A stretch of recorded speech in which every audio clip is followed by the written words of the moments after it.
ইরশাদ করেন আমিরাও ওয়া মুখবিরাও ফি কিতাবিহিল আজিজ ইন্নাল্লাহা ওয়া মালাইকাতাহু ইউসাল্লুনা আলান নবী ইয়া আইয়ুহাল্লাযীনা আমানু সাল্লু আলাইহি ওয়া সাল্লিমু তাসলিমা। আল্লাহ পাক রব্বুল আলামিন তিনি বলেন, পবিত্র কোরআনে বলেন, নিশ্চয়ই আল্লাহ পাক রব্বুল আলামিন তার নবীর প্রতি খাস রহমত অবতীর্ণ করেন, কন্যা সুবহানাল্লাহ, এবং ফেরেশতাগণ তার সম্মানে ইস্তিগফার পাঠ করেন। অতএব হে ঈমানদারেরা, তোমরা তোমার নবীর সম্মানে সালাত সালাম পাঠ করো। আল্লাহুম্মা অর্থাৎ আল্লাহুম্মা সাল্লি আলা সাইয়্যিদিনা মুহাম্মাদি ওয়া আলা আলিহি ওয়া বারিক ওয়া সাল্লাম।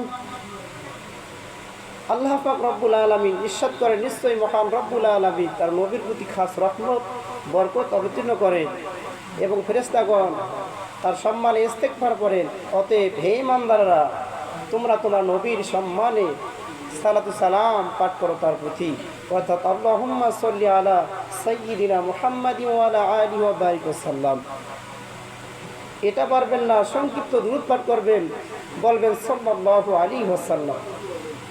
আল্লাহ রাসূল সাল্লাল্লাহু আলাইহি ওয়াসাল্লাম বলেন, যে ব্যক্তি আমার প্রতি একবার দুরূদ পাঠ করবে, দুরূদ শরীফ পাঠ করবে, বেশি না একবার পাঠ করবে, আল্লাহ পাক রব্বুল আলামিন তার আমলনামায় 10টি গুনাহ মাফ করে দিবেন এবং তার আমলনামায় 10টি সওয়াব লিখে দিবেন, আর 10 গুণ মর্যাদা আল্লাহ পাক তার বাড়িয়ে দিবেন, কন্যা সুবহানাল্লাহ।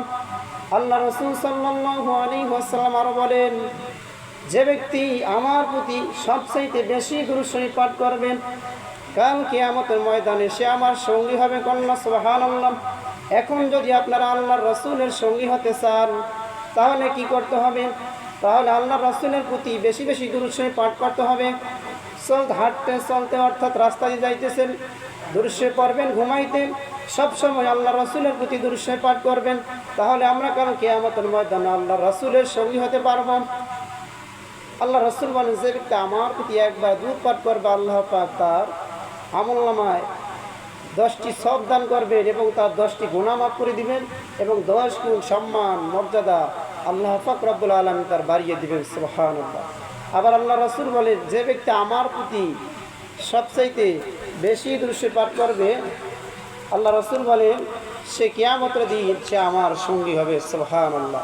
এখন যদি আল্লাহ রাসূলের সঙ্গী হতে চাই আমরা, তাহলে আমাদের কি করতে হবে? আল্লাহ রাসূলের প্রতি সব সময় দুরূদ শরীফ পড়তে হবে, অর্থাৎ সংক্ষিপ্ত দুরূদ পাঠ করবেন, সাল্লাল্লাহু আলাইহি ওয়াসাল্লাম। বলুন দেখি, সাল্লাল্লাহু আলাইহি ওয়াসাল্লাম, সাল্লাল্লাহু আলাইহি ওয়াসাল্লাম। সংক্ষিপ্ত দুরূদ শরীফ এটা সব সময় হাঁটতে চলতে ঘুমাইতে সব সময় পড়বেন।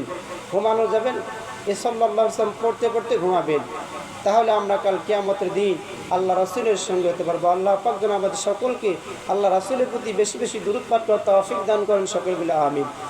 আল্লাহ রাসূল সাল্লাল্লাহু আলাইহি ওয়াসাল্লাম বলেন, আল্লাহ পাকের কিছু মনোনীত ফেরেশতা আছে, তাদের কাজ হলো তারা দুনিয়ার বুকে সফর করে বেড়ায় এবং তাদের কাজ হলো উম্মতের দুরূদ আমার নিকটে পৌঁছে দেওয়া, কন্যা সুবহানাল্লাহ। আল্লাহ রাসূল বলেন, আল্লাহ পাকের কিছু মনোনীত ফেরেশতা আছে, তাদের কাজ হলো তা দুনিয়ার বুকে সফর করে বেড়ান এবং তাদের কাজ উম্মতের দুরূদ আমার নিকটে পৌঁছে দেওয়া।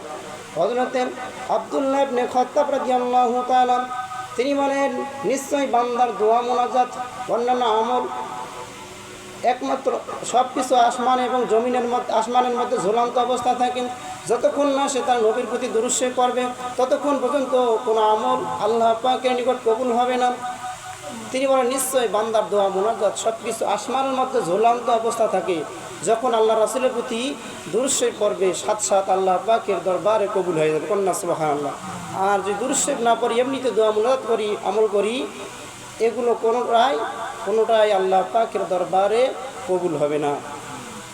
আল্লাহ রাসূল সাল্লাল্লাহু আলাইহি ওয়াসাল্লাম তিনি বলেন, আল্লাহ পাক রব্বুল আলামিন আমার কবরের নিকটে একজন ফেরেশতা নিয়োজিত করে গেছেন, যাকে সমস্ত বান্দার সংখ্যা অনুপাত দিয়েছেন। তার কাজ হলো, যে বান্দা আমার প্রতি দুরূদ শরীফ পাঠ করবে, উক্ত ফেরেশতা তার বাবার নাম তার নাম সহ আমাকে বলতে থাকবে, ইয়া রাসূলুল্লাহ, অমুকে